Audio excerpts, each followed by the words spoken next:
mwongeye kwirirwa, turizera ko mumeze neza. Twongeye kwinjira muri studio ngo tubahe ibyiriwe bivugwa hirya no hino ku isi. Ni cya gihe hirya no hino ku isi hakomeje kuba intambara zitandukanye. Turabizi neza ibiri kubera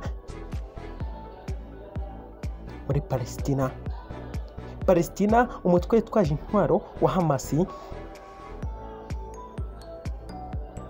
Tuzi ibyo waje gukora muri Israel, warabateye, urabacokoza, uranamasenya ku rwego rukomeye. Israel nka cya gihugu cyari kizi ko gifiteho ubwirinzi, cyari kizi ko bafite igisirikare gikomeye kandi kirashya, ariko ku bwenge bwa Hamas na trike tuzi neza, cyangwa se ushobora kuba warumvishe, utaranumvishe bimenye nabyo. Wigeze warumva tineri Hamas yubatse kugira ngo ihashe Israel bakomeza kugendera mu cyotsi, ikiyagayaga system barubaka, imipaka baragota, hirya no hino barataka, bazi ko birinze umwanzi. Kumbi Hamas yari yarafashe amamiliyoni y'amadolari, amafaranga bakoresheje kugira ngo bubake ziriya tineri ntituyazi, buretse bo bayazi, ariko ni menshi cyane. Birangira batereye Israel, ubu bari mu ntambara karabutaha. Ariko se reka barwane, twavuga ko hari icyo bagezeho. Nibyo, twongere twambuke hakurya kwa Putin. Mu minsi mike tubura tuvuga ngo imyaka ibaye imyaniko. Putin ari gukomeza kurwana na Vladimir Zelensky usibye kuba yarahashijwe, ntashobora gushyira hasi. Ibihugu bya Afurika byo hirya no hino bitandukanye, bitewe n'inyungu babifitemo, bakomeje gushyigikira intambara hirya no hino ku isi.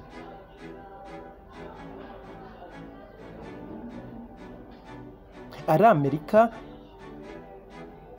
ari Koreya, ari Ubushinwa n'ibindi bihugu bikomeye hirya no hino ku isi bikomeje gushyigikira intambara hirya no hino ku isi.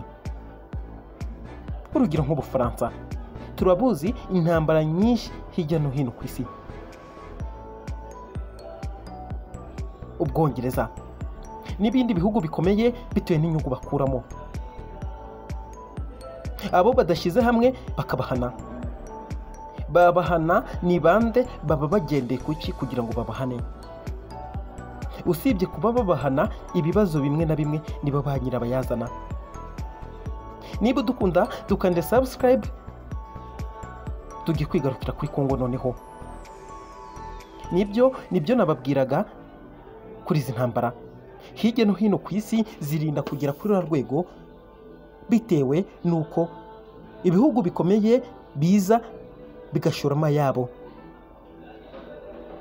Ntabwo bayashoramo ku busa, ntabwo ari umunwa gusa, babikora bafite intego y'uko hari icyo bazagaruza. Nibyo byumve, babikora ku bw'inyungu, yego n'urwango ruba rurimo, ariko twe babikorera hari igihe tubagira inshuti. Kuko tinya umuntu ufata amamiliyoni y'amadolari akagufasha ku ntambara, ariko nanone agufasha kuko hari icyo agucaho cyangwa se hari icyo agukuraho. Iyo mutavuze rumwe araguhana, rimwe na rimwe akaba yakwica. Urugero nka Gaddafi n'izindi ngero zitandukanye. Ngoma yafatiwe ibihano n'abandi bayobozi bakomeye hirya no hino ku isi. Reka twigarukire kuri Ngoma, tuvunavuga kuri RDC muri rusange. Twabibukije, twize ko mwakanze kwa yanzogera, ukande k'umukara urabudufashije kugira ngo dukomeze tuguhe bino biganiro. n'amakuru adasanzwe tukugereho tukubwire. Amerika yafatiye ibihano abarimo Major Wiringoma.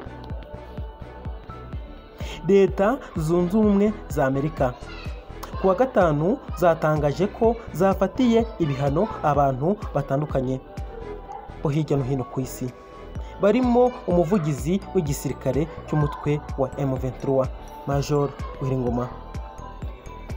Amerika yemeje ibi bihano biciye mu itangazo yasohowe n'ishami ryayo rishinzwe iby'imari.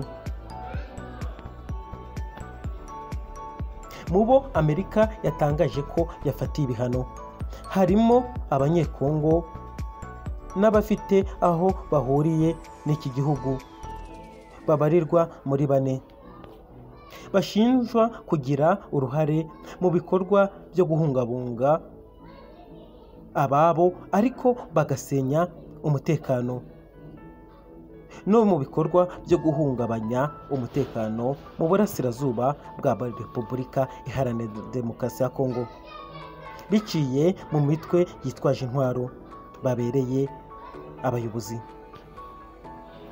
Aba barimo Major Wiringoma usanzwe ari umuvugizi w'umutwe wa M23, William Yakutumba washinze akaba anayobora umutwe wa Mai Mai. Yakutumba na Colonel Michel Rukunda Elias Makanika uyobora umutwe w'abanyamurenge watwirwaneho. Nko kuri Wiringoma, Leta Zunze Ubumwe za Amerika zivuga ko M23 abereye umuvugizi yagiye ikora ibikorwa byinshi bihonyora uburenganzira bwa muntu, birimo ubwicanyi, ibitero ndetse no gukorera abasivile ihohotera rishingiye ku gitsina. Muri ibi bikorwa harimo ubwicanyi M23 ishinjwa gukorera mu gace ka Gishishe kuwa 22 Ukuboza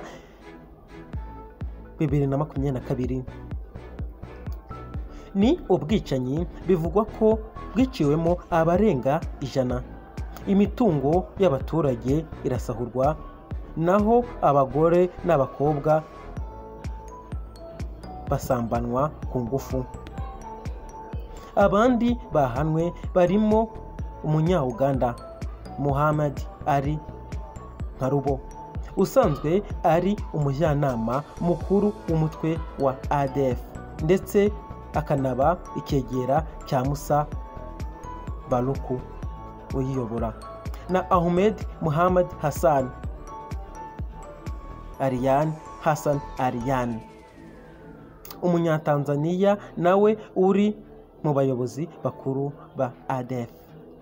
Usibye abafite aho bahuriye na RDC, mu bo Amerika yafatiye ibihano harimo Jean-François Bozizi, umuhungu wa François Bozizi wahoze ari perezida wa Repubulika ya Centrafrica.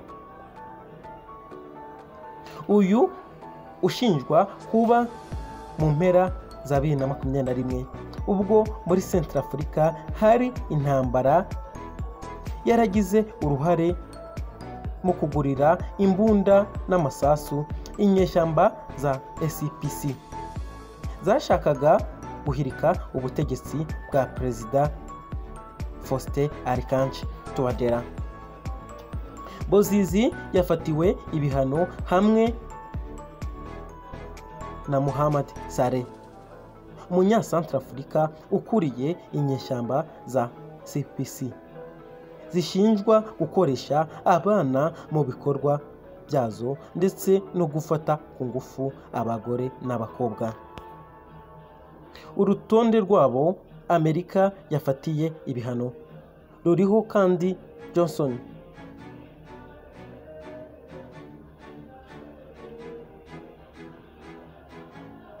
Byabashayija ukuriye urwego rushinzwe amagereza muri Uganda. Amerika ivuga ko kuva muri 2005 ubwo Byabashayija yahabwaga inshingano zo kuyobora ruriya rwego rwakunze kugira uruhare mu bikorwa bihonyora uburenganzira bw'imfungwa ndetse no kuzikorera iyicarubozo.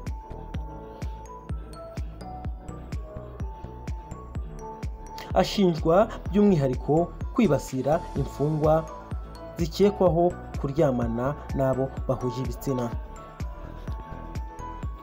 Ibihano Amerika yafatiye bariya bantu birimo gufatira imitungo baba bayifitemo, ikindi bakaba batemerewe koherezayo amafaranga cyangwa gukandagirayo. Ngayo nguko ni Ibirori TV, turabakunda.